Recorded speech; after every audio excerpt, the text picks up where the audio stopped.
Good afternoon. It's Search Warrant, and we're live. You can listen to us on Rumble, YouTube, LinkedIn, and anywhere you get your video podcasts, as well as audio, Spotify, and Spreaker, among others. iHeart, too. We've got heavy hitters today. We've got our co-host, Detective Jake Jacobs from Philadelphia Homicide and Officer Involved Shooting Unit, and a veteran NCIS Special Agent Greg Highlands from Tennessee. So I got to tell you, though, that we've got audience members who have been calling us that are frequent watchers and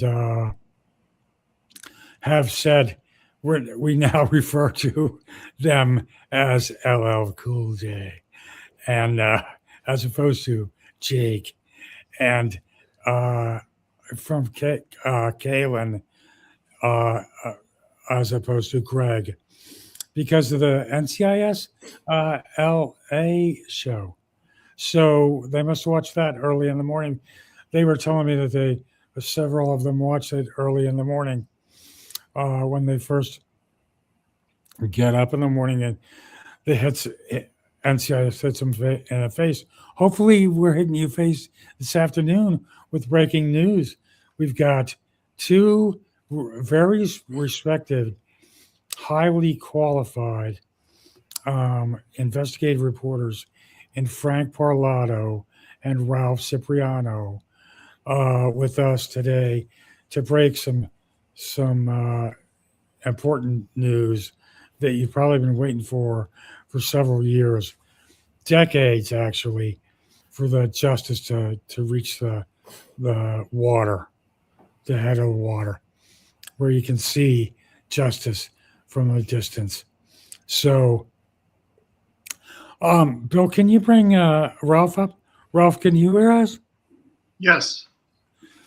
Ralph, how's things going in Philadelphia? Oh, it's the usual cesspool. Boy, you'd know that by just the articles you put out. Everyone should be cesspool, cesspool, cesspool, cesspool this, cesspool that. Yep, that's pretty much it. Our city council is getting ready to give Larry Krasner the power to arrest, to prosecute ICE agents who wear masks. That's supposed to happen tomorrow. So. Oh my God. Yeah, we're at our usual high level of governance here in Philadelphia. Jake, meanwhile, you have Haitians intentionally running into police stations while you want to lock up the ICE agents. So yeah, makes perfect sense, doesn't it? Yes, it does. By the way, Greg, are you our Tennessee correspondent? Are you going to fill us in on the Mike Vrabel stuff, or Diana Rossini? Is that something you've been monitoring, or? I've been on the road for the last 2 weeks, and I'm kind of out of the loop on everything. Okay. She's guilty. Sorry. But I know what you're talking about. I just wouldn't be able to speak eloquently about it. That's for sure. Okay. All right. Well, they allegedly conspired in a relationship so that they could obtain A.J. Brown. That's what it's all about, apparently. May I give an update? I just yes. It says, Frank says Los Angeles traffic jam. He's trying to get on. Oh, okay. Los Angeles traffic jam. Okay. Well, go ahead, John. You want to lead this thing as you usually do? Well, yeah. Hang on a second. I want to, as you know, these iPhones record everything okay. As a message that you say. If you say, "Hey, Greg, what's happening?" It types a message to the person that you're talking to, which is stupid. That can get you in trouble. That can get you in big trouble. Yeah. I mean, there was an allegation years ago that didn't make sense to anybody with a brain, that a assistant athletic director or assistant uh, coach, defensive football coach would be attacking kids sexually. It didn't make any sense. Times didn't fit. Vehicles didn't fit. Locations didn't fit. When you boil it all down, none of it fits. It took these people this long to not fit. In addition to that, the people that were actually spieling these stories now realize it doesn't fit. So, Jesus, come on. Wake up and read other than the highlights, high highlines. Just because it says something, the first sentence doesn't mean it actually happened. How about maybe you read the article, like Frank's articles, like Ralph's articles, like Ralph started reporting. Has started and continues to report the facts as it pertains to this case, and we're talking about the Sandusky case. You've had occasion to see it now. One Sandusky judge didn't even know what she was talking about. She was just following orders. Is that not blatant to you? They pull a judge from somewhere random to follow orders. That's exactly what happened. If you want it done yourself, it's like ex-Governor Corbett. Did he want it done right? Of course, he had his guys do it. He had narcotics agents do it, not child abuse victims. Why would you have child abuse victims work on a child abuse case? That won't get you what you want. Go to Altoona, out in the middle of western Pennsylvania, and you get a couple attorney general people that are beholden to you to do your dirty work, is what he did. You can see that now. And it's blatant. And you notice he's not running around in a van, having a parade every week, how great he is as a child defender. No, because he's not. Because he's a child defender only when his vendetta fits child abuse inside it, where he can fit something hideous that isn't true into his vendetta. I mean, this is nuts. It's crazy. I mean, I can't blame you for the first couple of seconds where you read the highlight and went, holy shit, what the hell is that? And then maybe you should read more, and then you'd understand what's going on. You should ask them from the very beginning, what the hell is going on? Look into this. How difficult is that?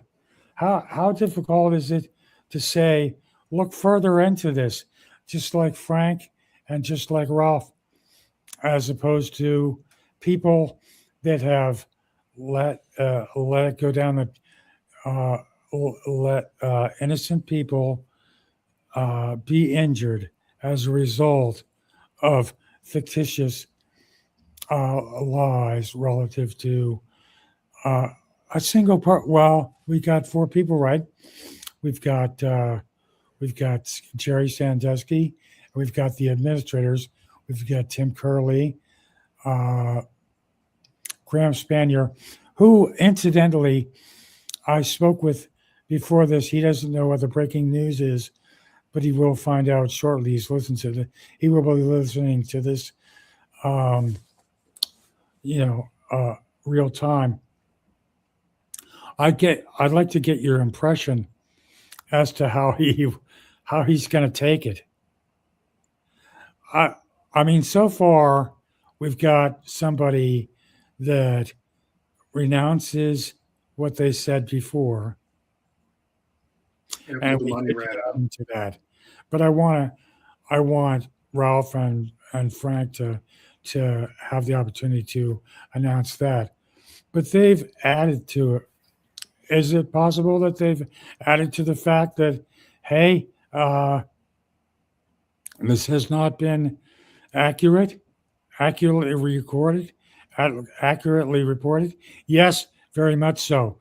Are you going to look like a slapped ass after you read a headline and walked away from the newsstand at that time and said, this happened? Yes, but I don't blame you. I blame you for not saying, hey, news, why aren't you following up on this? You know, Ralph, is there anything you can say without giving away the big chicken? I'm happy to give away the big chicken because I put a story out there and it's been floating on our screen. So I mean, John, we can talk about it if you want. Do you want to wait for Frank? Is that the deal? Well, he's in a traffic jam, but your phone works in a traffic jam, right?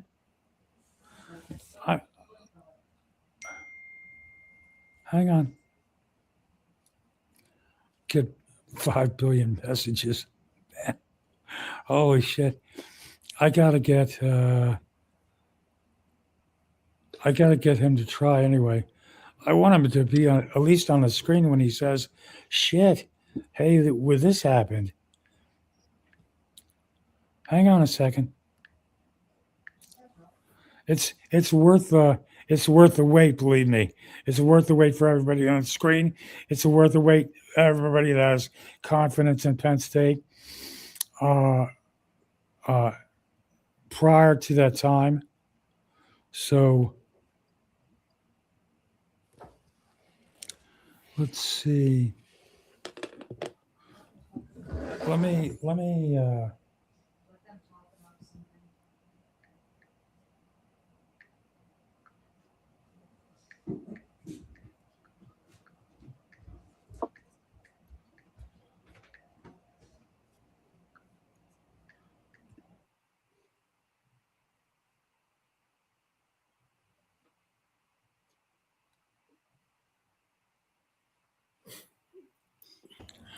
okay. I've asked Frank to try to do what he can on the phone to break this with Ralph, but I think regardless of what it is, we've talked to Dr. Graham Spanier, previous president of Penn State, repeatedly, who was a victim of this thing, a significant victim of this thing. How do you think, regardless of what it is, if it's positive,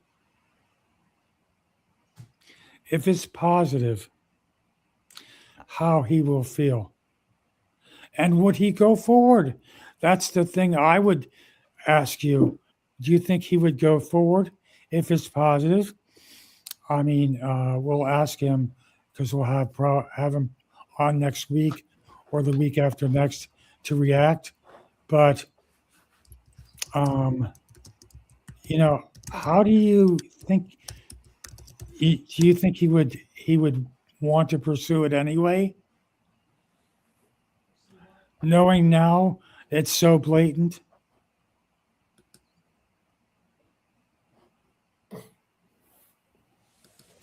Can you hear me? Well, what I believe, Ralph, I know Graham Spanier was involved in this. We know that Frank has the story.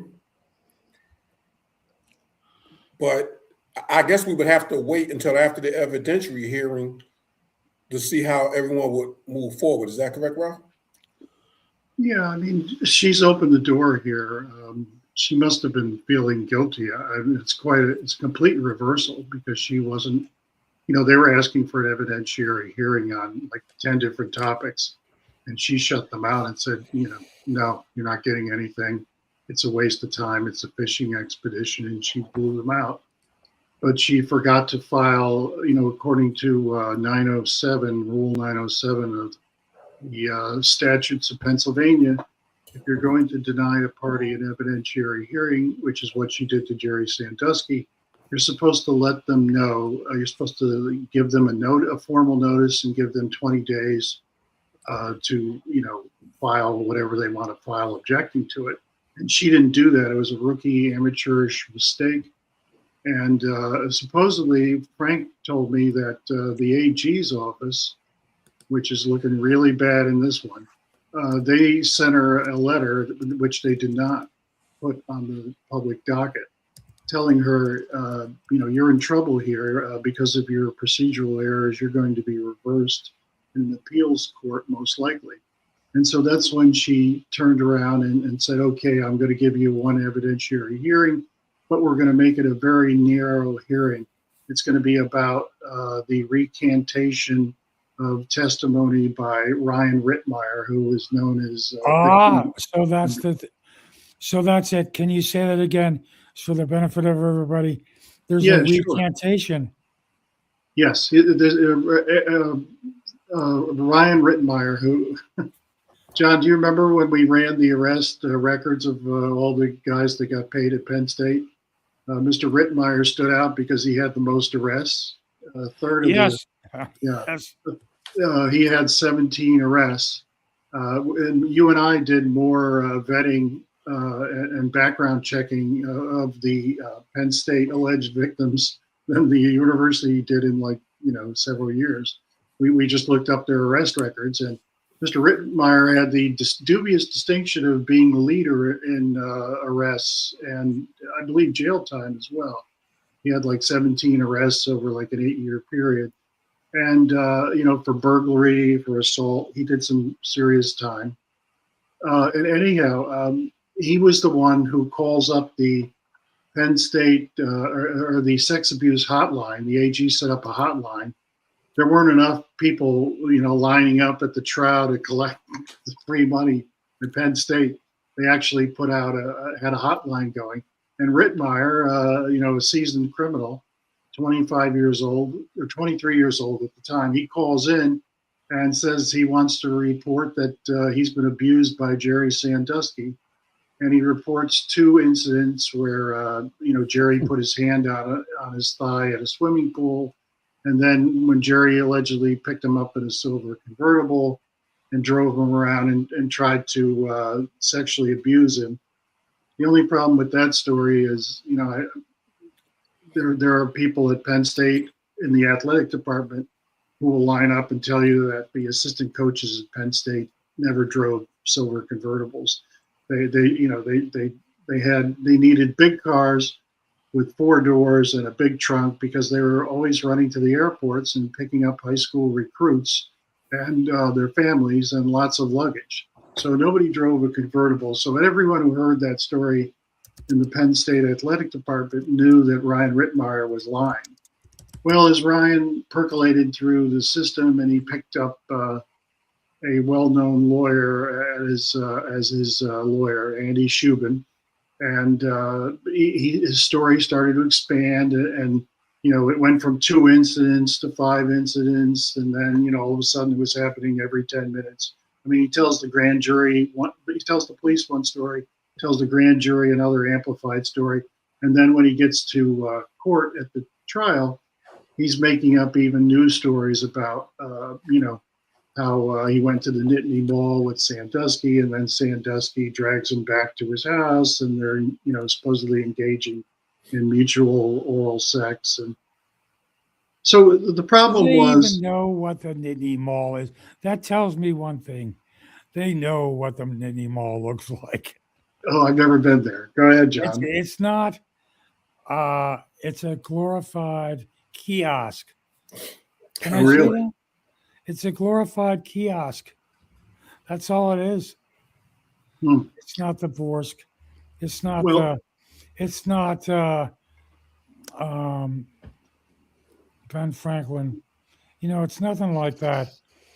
I mean, I'm sure you guys especially, have been there. I mean, for Philly area malls.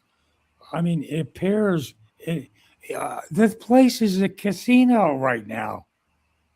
hmm, For God's sake, hmm. Well, who would so send our kids to a place that's 3 miles from a casino? And that's attributable to one of the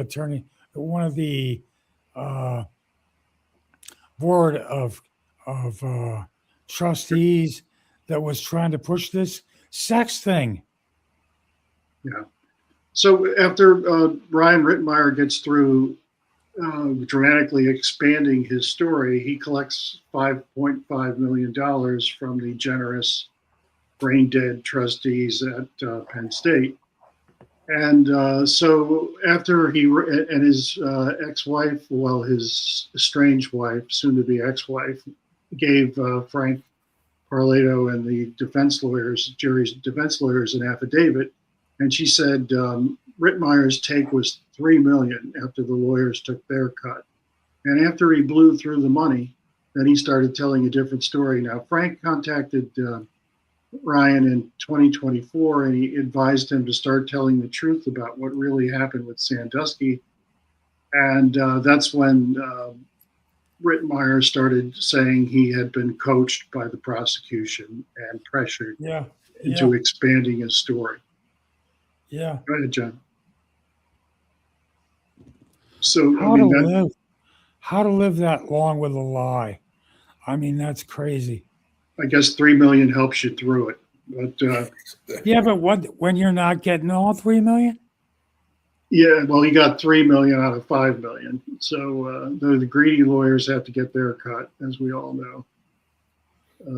Jake, you can speak for all lawyers, can't you? Since you're a part-time lawyer yourself. I don't. Full-time now. Well, actually, I'm having a battle right now. But the one thing I'm worried about here, Ralph, and maybe you can answer it, is we know that Sandusky's up in years, and we know 82.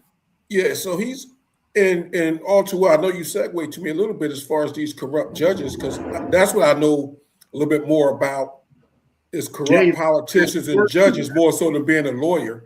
And it's a shame that our system has fell into that dark hole.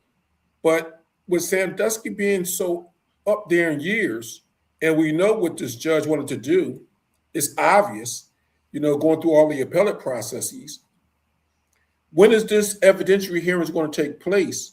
And she wants it narrow so that you don't uncover all of her nefarious activities, in my opinion. So that's why she narrows it to this sole issue. That's how they do it. They tailor their nonsense so that you don't uncover their criminality. So go ahead, Ralph. No, Jake. I mean, so we all know that what she's really up to is she does not want to get into the prosecutor's scandal where, they took control of a $20 million trust fund that the biggest alleged victim got at Penn State, and they were running it and running up expenses and, buying houses and, going on expensive dinners. And that's Frank Fina and Joe McGettigan. Now, Mr. McGettigan is no longer with us. He died on December 31st. But Frank's still around, and McGettigan's wife is still around, and she was one of the trustees of this $20 million fund. And that's what Judge Skerda doesn't want to get into, along with many other topics that she doesn't want to get into. So I think your instinct is right, Jake. This is going to be a dog and pony show. She'll hear whatever she has to hear, but it won't have any effect on her. And this is what they've done in all of Jerry's previous appeals. It's they let him talk and then they just follow the plot line and say, well, none of that changes the outcome and the evidence is overwhelming, blah, blah, blah. So all of us have felt, I know John included, that Sandusky's only shot at vindication and some form of justice is getting this to the federal authorities, and that's the only time he's going to get anywhere. As long as he's in Pennsylvania, they're going to keep screwing around and pulling BS stuff like what Judge Skeerd is up to here. That's my 2 cents on that. Real quick, I want to respond to Hart, Soul 342. You can direct message me on the Ulysses Report on X. I don't have the YouTube platform. But getting back to you, Ralph, the problem I see here is that, you know, you had Shapiro, who's a Democrat, Corbett, who's a Republican. You know, it's all about this. And I look at Sandusky as being the original victim of fake news, because we were all fooled. And we look at the media now, we talk about this now like it's so prevalent. Oh, look what you see on TV. But we all got hooked. You know, if it wasn't for John, we all got that big hook in our mouth that Sandusky was molesting and doing all ungodly things to these little boys. We didn't know the little boys. We didn't know Jerry's background. All we knew was what was being pummeled into us day after day. This monster, this monster, this monster. Yeah. And so after all that comes through, you just got to think of this guy's a monster. And if you go to try to defend this monster, they're going to look at you like you're crazy. So we couldn't do it until John and you and what was it, Ziegler, Friedman? John Ziegler. John Ziegler, you know, until you guys years later start bringing this stuff out. And even then, Ralph and John, no one believed you. Frank, who's been on it only for a few years, he didn't believe you guys when you first came on. He had to uncover this stuff. You know, I do have personally, not really, it's my problem with this is Graham Spanier. And you know how to say this to Dr. Spanier, you know, he had people in the media. He was well known. His best friend was with ABC News. And to allow this Trav to try to bifurcate this process, separate himself from Sandusky. Even he didn't want to be connected to Sandusky when he knew he was being wrong. And he didn't push the issue with ABC News and things of that nature. And John, you wouldn't have got involved unless it was for Dr. Spanier's security clearance. There's so much stuff here. Now we got to wait 14, 15 years for we to get a 17-time criminal, Mr. Rittmeyer, whatever his name is, to get on the pay me hotline, get $5.5 million, of which he spends $3 million. They run through it. Now him and his wife wants to come forward and say, okay, we lied. It got to be consequences for this, whether it's for Corbett, whether it's for Josh Shapiro, whether it's for whoever. Whitcomb already met his demise. McGettigan already met his demise. But Andrew Shubin, somebody called Andrew Shubin, and we see the same stuff. I'm getting off in a minute. We see the same exact stuff with Larry Krasner. It's the same exact playbook. So they haven't done anything different. They still have hijacked our judicial system, put this poor man in jail, and you did it in the worst way. You made him a child sex offender. Yep. And I go ahead, Ralph. I'm sorry. No, go ahead, Jake. Finish up. No, I just don't see how they get their comeuppance. Yeah, I hope we all live long enough to see it. What I found really interesting, which I didn't know previously, this is the work of Frank Parlato and the lawyers on Jerry's defense team, but they got an affidavit from Jasmine Rittmeyer, who is Rittmeyer's estranged wife. And she stated, I'll just read a couple quotes. She said, during our relationship, Ryan voluntarily confided to me that he had been sexually abused as a young boy by a half-uncle. And when she asked whether Sandusky had ever abused him, and she asked him on the same day he called in on the sex abuse hotline, and she says Ryan responded to me by saying about Jerry Sandusky, quote, "No, never. He's the most wonderful person I've ever met. He's just the greatest guy," unquote. And then she and her husband end up in Harrisburg for a meeting with the prosecution team, led by Joe McGettigan, the late Joe McGettigan. And she said, quote, Ryan's allegations became significantly more severe and detailed after this period of contact with the prosecution, culminating in his trial testimony.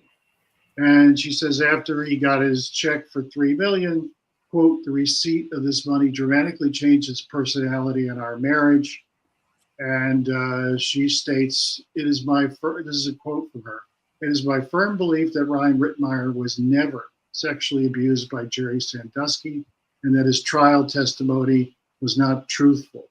Though Ryan and I are separated and planning to divorce, I make this affidavit not to support Ryan, but to help right a terrible wrong.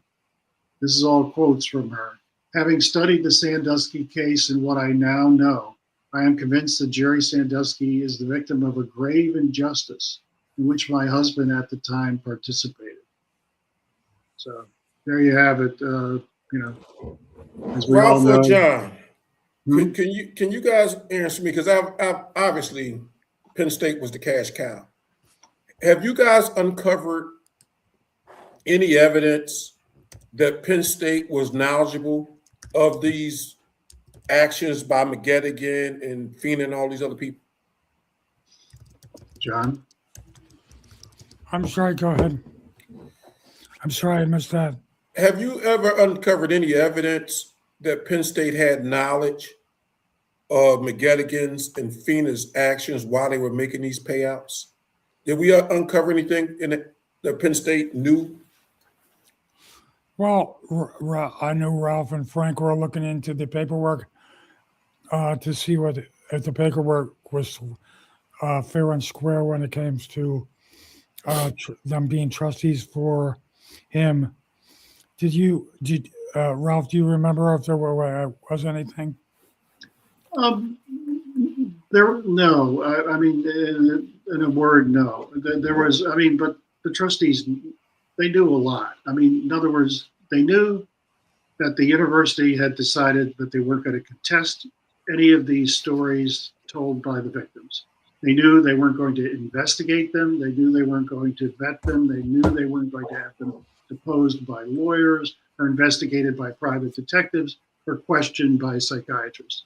Penn State was simply going to wave the white flag and pay every claim so that they could, have Penn State's football team, which fueled the entire Happy Valley economy, avoid the death penalty. That was the whole game, and it had to be done in a short amount of time because the NCAA was rattling its sword and butting into a criminal investigation, which they had absolutely no business butting into. And so that's why Jerry Sandusky went in 7 months from indictment to conviction. He was riding the Pennsylvania Railroad. And so the trustees also knew that in case after case that Frank Feeney was involved in, there was incredible leaks. All of those cases that he was involved in the major cases, were plagued by all kinds of leaks. And that's what he did in the Sandusky case. He got a gullible idiot reporter named, what was her name? I forgot. Anyhow, Sarah Gannon. He leaked her a copy of the grand jury presentment, and the grand jury presentment was built around a lie. And John knows the story better than anyone here because he investigated it on behalf of the federal government back in 2012. But the story was that Mike McQueary, assistant coach at the Penn State football team, had seen Jerry Sandusky raping a 10-year-old boy in the showers. And as John investigated and as his report, which was confidential but was finally released in 2017, laid out, the story that, first of all, McQueary never said he saw rape. And even McQueary wrote emails to the prosecutors telling them they had that screwed up. But secondly, McQueary told us so many versions of the story that John deemed him a non-credible witness. But finally, the main point was that the story that McQueary told made absolutely no sense, that he's this big 6'5", 250-pound football player. Right. And he's watching a 60-year-old naked guy in the showers raping a 10-year-old. And he just sits there and watches it and does nothing. That makes no sense to anybody. It made no sense to John Snedden, who was by far the most experienced investigator on the Penn State campus at the time, experienced in sex abuse cases. And John wrote a 110-page report, which is still online.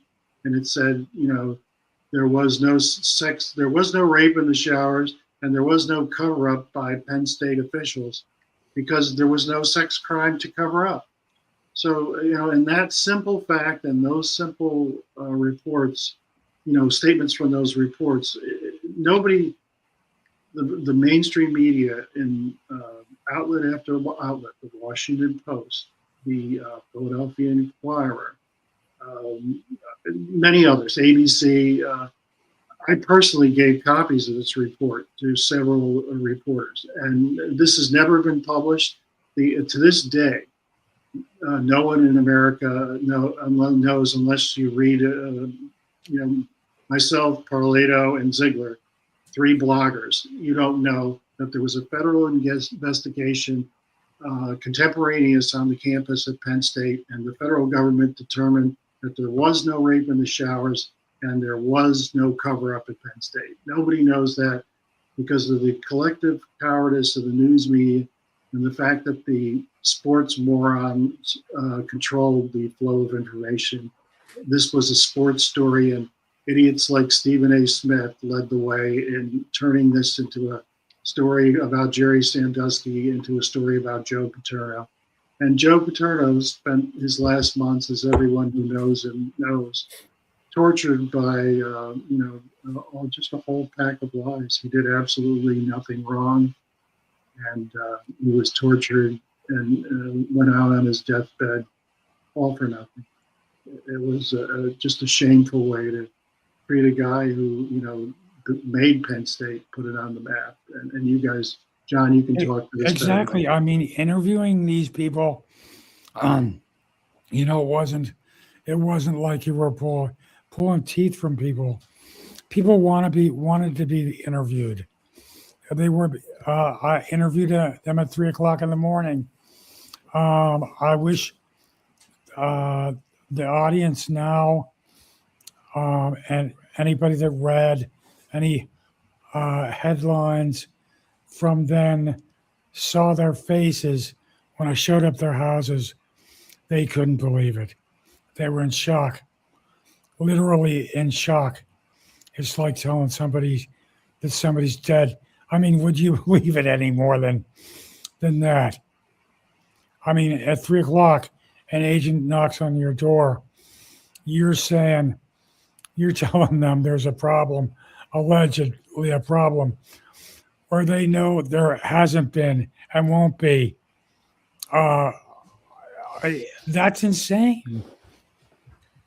Well, John, what I have a problem with also is after your report, mainly just the McQuarrie part of it, there was no rape in the shower.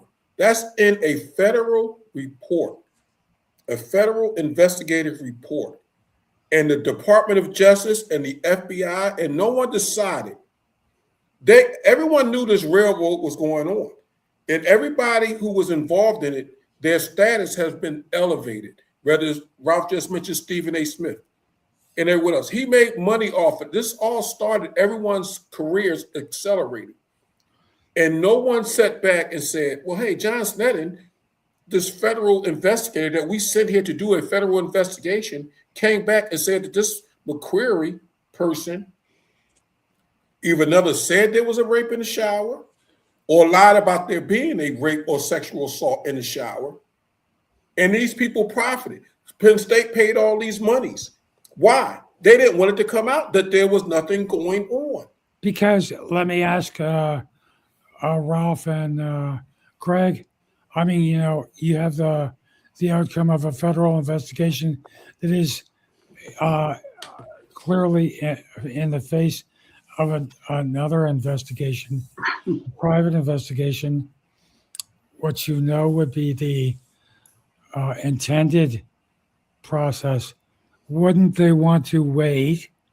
Wouldn't the federal government want to wait to do anything until the payee of the investigation gets his way, particularly when it comes to this political shit. You know? Well, John, you saw it. You were there. So it's just an insane story. I guess what amazes me is that, the lie has gone on for 13 to 14 years now. It's really great. Greg, you've been soaking all this in. I'd love to hear what you think. Yes.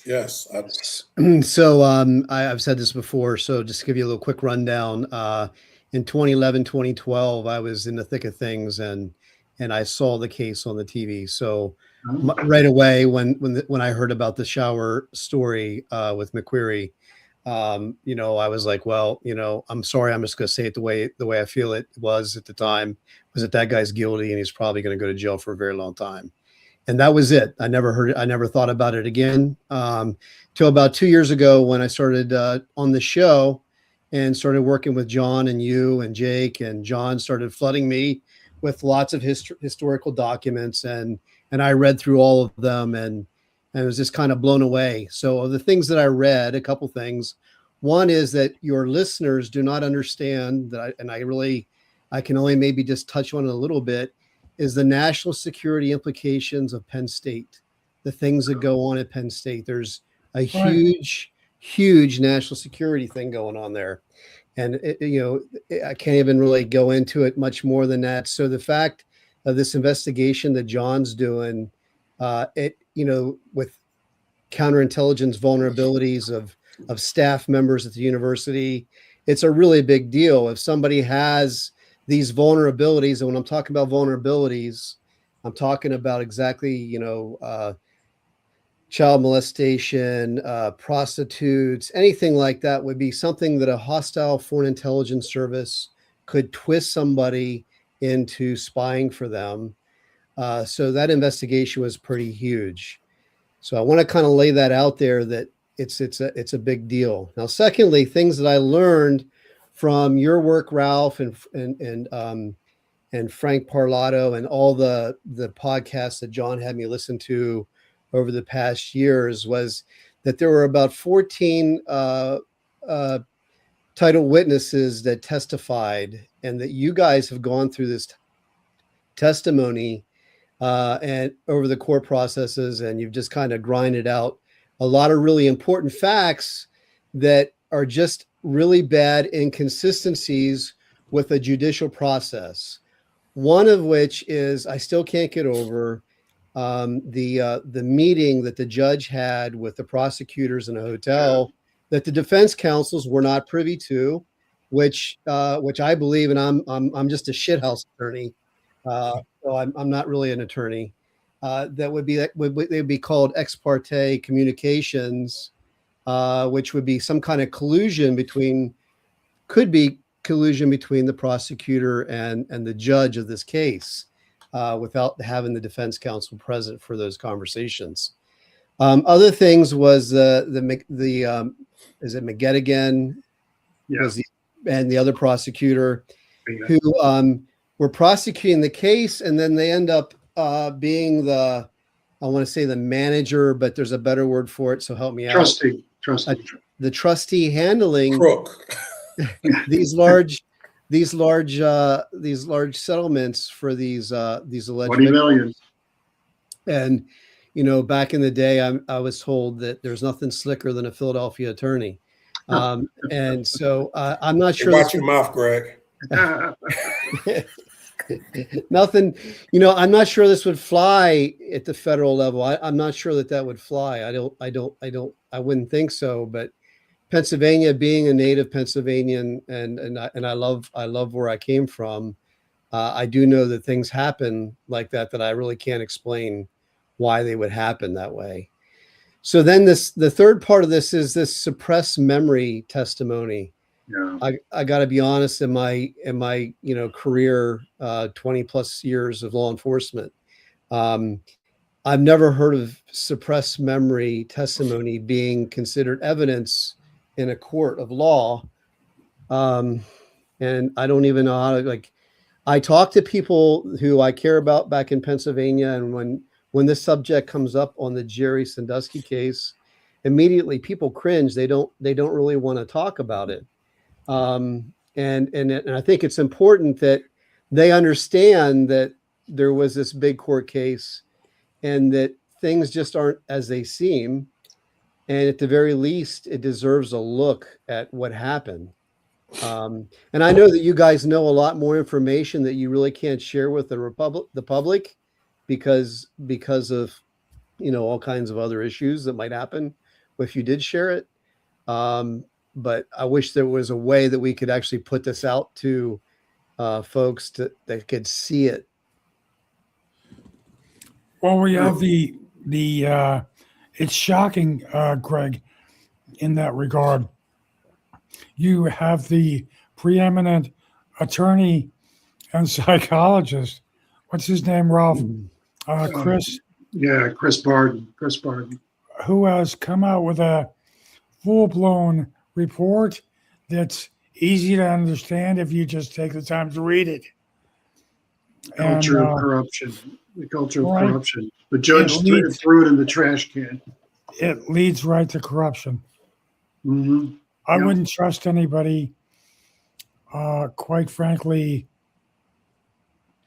I mean, it's sad to say, but I would trust my other agents, most of my other agents, but I wouldn't trust.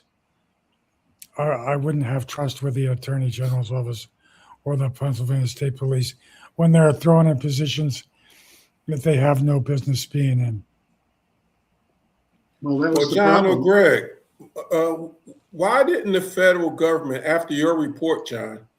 I mean, because Pennsylvania and the state and the city, the locality is that's all corruption, and they all involved. Why didn't the feds, and maybe you can explain to people why the NCIS investigation didn't segue into some sort of Department of Justice? Why didn't they handle the case or the FBI handle the case? Because, Tom, it's, if we had a whiteboard, I guess that would just explain much more. But basically, you've got a spider web of corruption that's of epic proportion. I mean, Tom Corbett, the former then governor of Pennsylvania, was so deep into the corruption that he could ask his guys, he can order his guys from Altoona to go do a hit job for him. This was a hit job. This wasn't a fucking criminal investigation.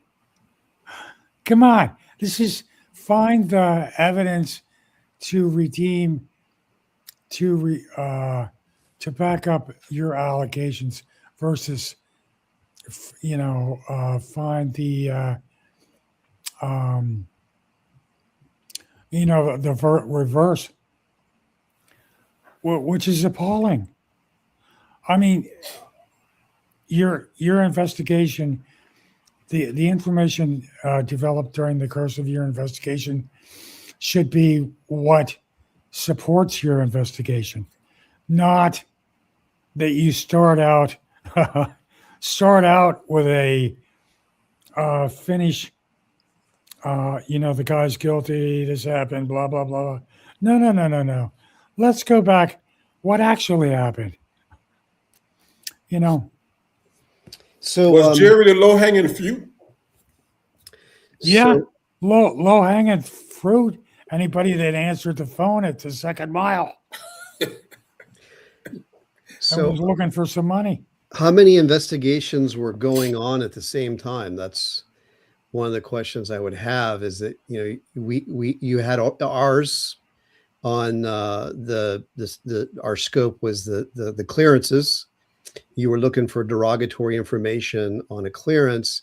Then you had the Louis Free investigation, which was paid for by the university. And then you had the criminal investigation ongoing by the state of Pennsylvania. So there's at least 3 investigations going on at the same time, right? Yes. Right. None of It's- which know that the federal, I'm walking around the campus, interviewing people. They don't know what the fuck I'm doing.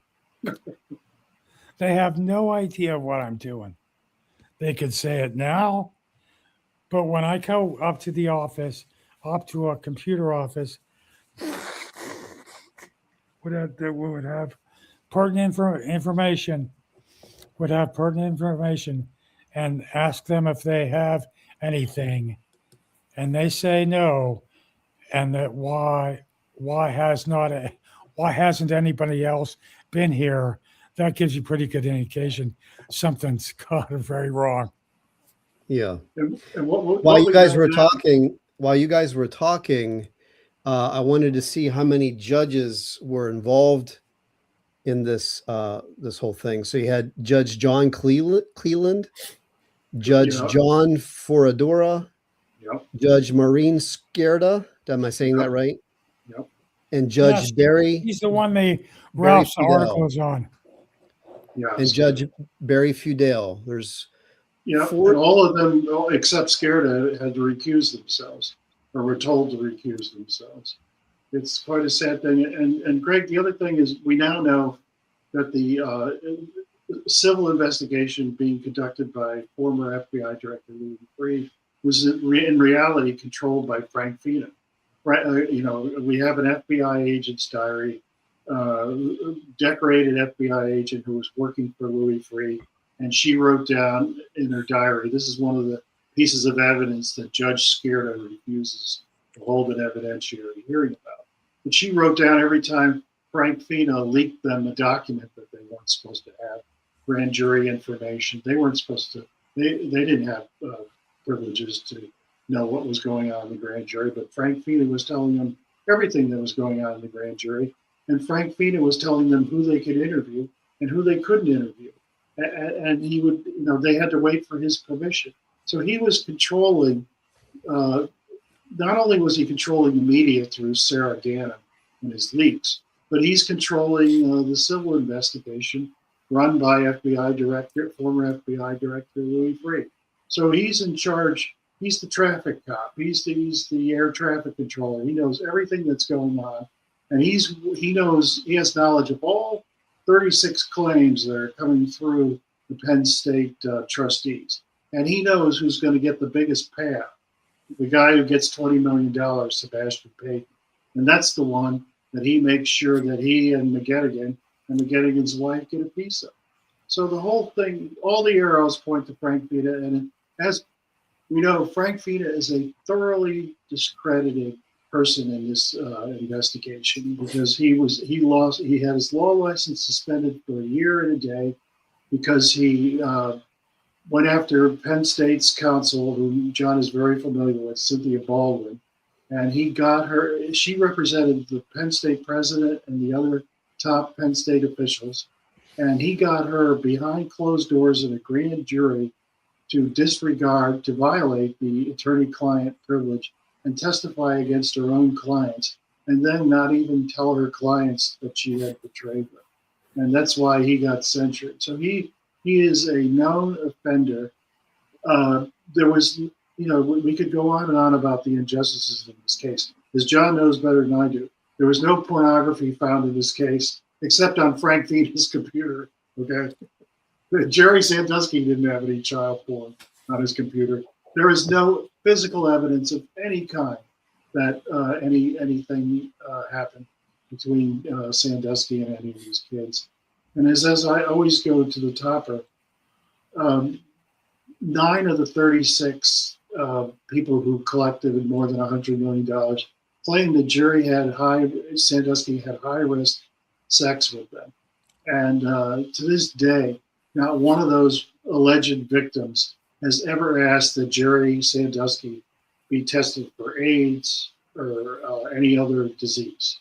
And you would think if this had allegedly happened, that would have been the first thing that all of these victims' lawyers would have wanted to know. Your client had high-risk sex with my client. We have to know what diseases he had. So I don't know. To me, that always made a lot of sense. And John made some early points with me that really made some sense.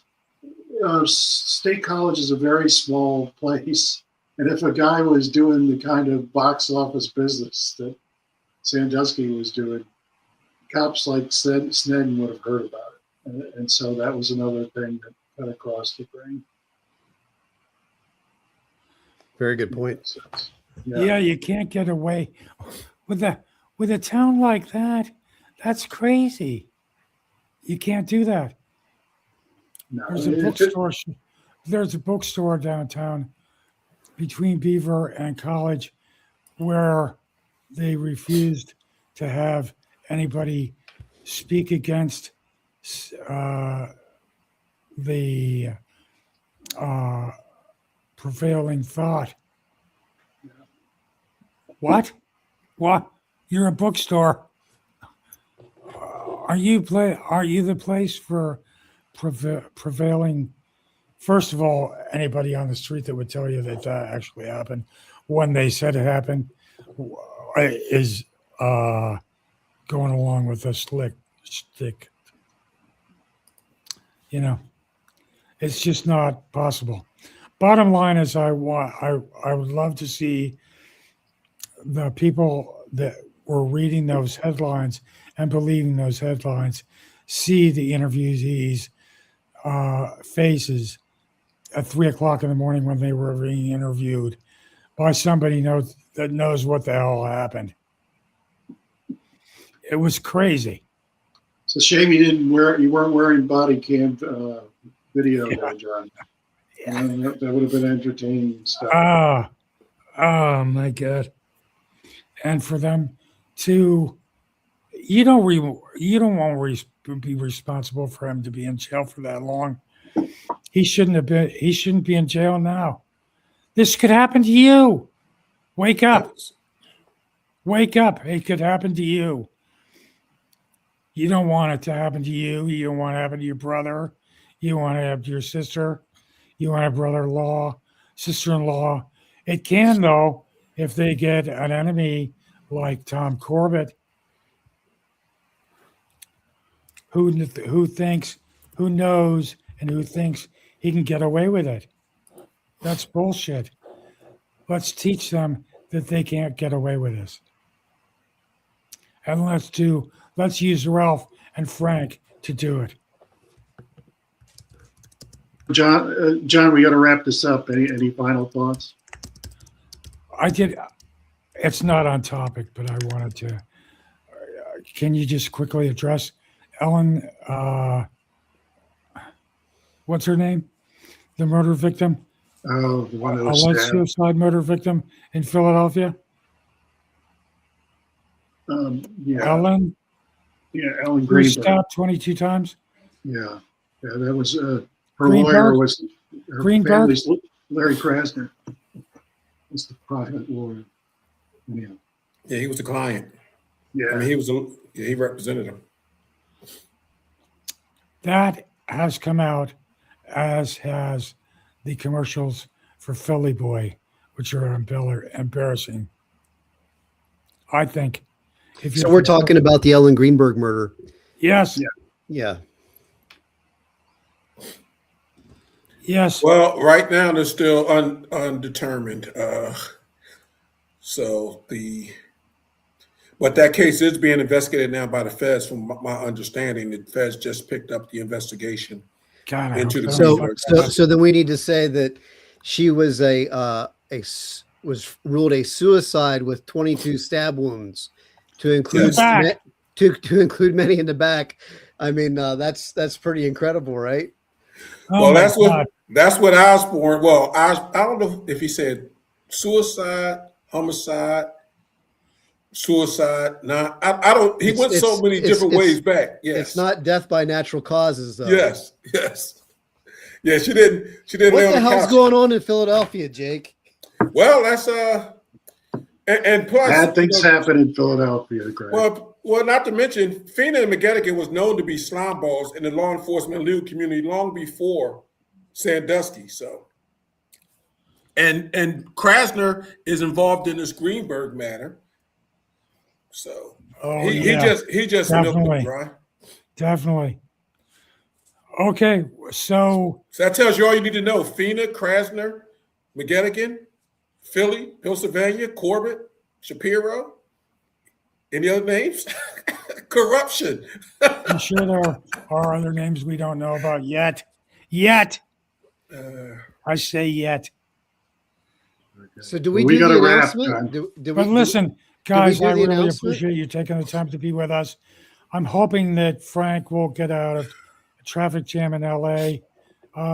If he's available next week, Ralph, hopefully you'll be available where we can have you both on. But it looks really good for, at least they're going to have an evidentiary hearing. If that doesn't bring people's eyeballs open, I don't know what will. But in this case, you never know. Anyway, we're one Yes, step he forward. was. One step forward. Jimmy Revelle was. Really? Okay. Well, that's the first detective on the scene. That's the one who had it at Northwest. Well, thanks, LL Cool J. Jake Cool, And, Jake Cool. Kaylin. We're losing our producer, so it's time to go. We keep our fans. Okay. All right. Guys, hang Bye. in there. Thanks, everybody. Great seeing you all. Take Hang care, in there. guys. Thanks, everybody. We'll see Thanks, ya. John. Take care. Jake. Bye-bye. See you,